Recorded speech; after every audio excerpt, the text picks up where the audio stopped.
İran əhalisinin 46 milyonunu itirəcək.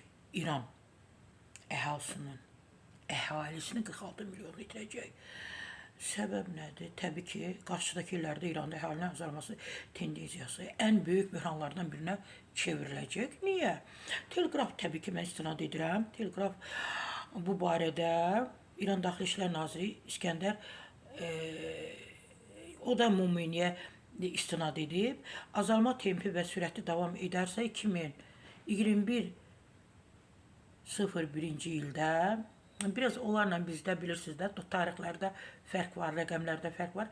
Ölkə əhalisi 40 milyon nəfərdən aşağı düşəcək. Bu böyük fəlakət və bir ölkəni təhdid edən ən böyük təhlükə deməkdir, nazir vurğulayıb.